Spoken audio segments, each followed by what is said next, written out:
I think it's 3.2 million as of today that she has raised. She's volunteering at a food bank. It's not even her state. Does that just make the optics even worse for Ted Cruz? You know, Alex, I spent a dozen years on Capitol Hill, and this is politics 101. You know, when there's a crisis at home, elected officials go home. It doesn't matter if you're in the U.S. Senate or if you're in the school board or whether there's anything you can do, because appearances matter, and the people want to know that their elected officials are putting their constituents' interests first instead of their personal interests. Let me give you another example in addition to AOC. Beto O'Rourke, who's not even a current member of Congress, organized phone banks to call senior citizens in Texas to connect them to water and food and transportation. Those phone banks reached out to 780,000 senior citizens. So you don't even have to be a current member of Congress, but when you have the stature of Ted Cruz, there's a lot that you can do to help your constituents. Yeah, absolutely. All right, Kurt, I'm going to change topics here with you. This is from Lisa Lair of the New York Times, who writes today, for much of the past 6 years, Donald Trump has dominated the political conversation, prompting days of outrage, finger-pointing, and general news cycle havoc with nearly every tweet. The audacious behavior of other politicians was often lost amid Mr. Trump's obsessive desire to dominate the coverage. Well, the former president has now gone nearly silent, leaving a Trump-sized void in our national conversation that President Biden has little desire to fill. That's been a rude awakening for some other politicians who find themselves suddenly enmeshed in controversy that isn't quickly subsumed in a deluge of Trump news. What do you make of that? Well, I think that it gives us time, thankfully, to be talking about things that matter more than what Donald Trump tweets. I can't think of anything more erroneous or a waste of time to talk about than this guy's Twitter feed. The reality is there's a lot going on in this country. There are a lot of problems in this country. And our attention and our discussions should revolve around the people who are taking active parts in trying to solve those problems. Talk about the policies that actually impact American people on a very real level.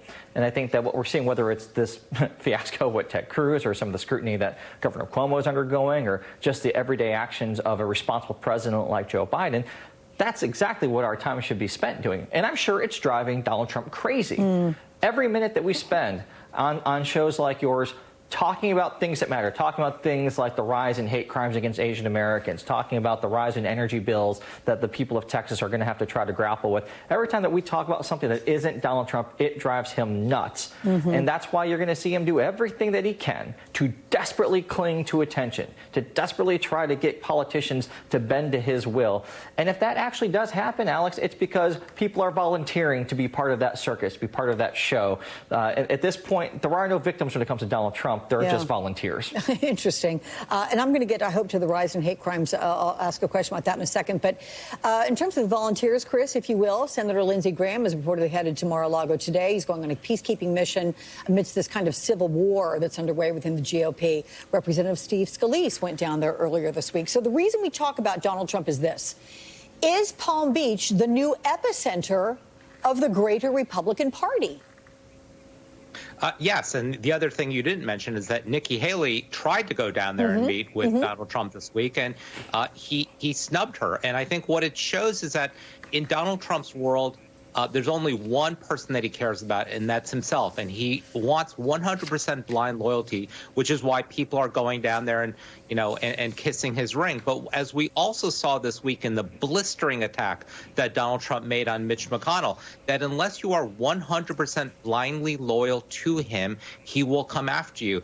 And that's really not the great place for any politician to be, whether you are a never Trumper or not a never Trumper. There needs to be nuance in policies, and those people that have called him out after January 6th were right to do that. But this is going to be a continued problem for Donald Trump and the Republican Party, because the truth of the matter is, while the Trump brand has great value within the Republican primary system, it's not clear how much weight it carries among the general electorate right now. So I want to pick up on that, because in terms of Nikki Haley, Zerlina, these two reportedly haven't spoken since the insurrection on January 6th. And, of course, Haley was blasting Trump for inciting his supporters to storm the Capitol. So what do you make of this? Can Nikki Haley have it both ways with Donald Trump?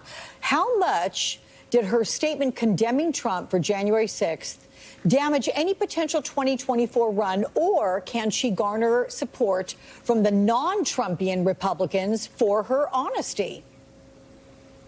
Well, I think the last part of that question is kind of an open-ended question. But the first part of that question about whether or not Donald Trump will forget, no, he will not. I think that anybody who crossed Trump post-November the 3rd, frankly, is going to be on a list of sorts. And he always talks about how he likes to strike back, hit back, and get revenge on people who he sees having had wronged him. And I think Nikki Haley being very loud about the fact that she made a mistake by following Donald Trump, sure, she may think that could get some of those never-Trumpers, some of those more moderate Republicans, but they are not going to forget that she went along with Donald Trump up to and including almost insurrection, right? I mean, the Republicans now have gone along with Donald Trump up to and including insurrection. And then there are some that fell off right before that because they saw what happened on January 6th with the deaths of police officers,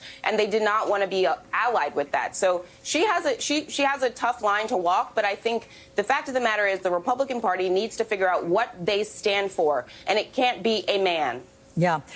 Okay, then I'm going to ask this quickly, even though Nick told me we had to go. It's of you, Kurt. The fact that Ivanka Trump reportedly told Marco Rubio, you know, I'm not going to run for your Senate seat. Was that ever serious consideration, or was that a headline grab for attention and some sort of legitimacy? Really quick, because otherwise Nick's going to have a cow. Well, I think clearly it was a headline grab of attention. It's not something that's obviously seriously going to be done. I expect Ivanka to, at some point, to try to resurface in public life, to try to, remove on from the shadow of the Trump presidency. But at the end of the day, a lot of that, I think, is going to depend on what the legal situation is that the whole Trump family is going to likely have to deal with. Yeah. Okay. Thank you for being brief on that. We are going to get to the incidents targeting Asian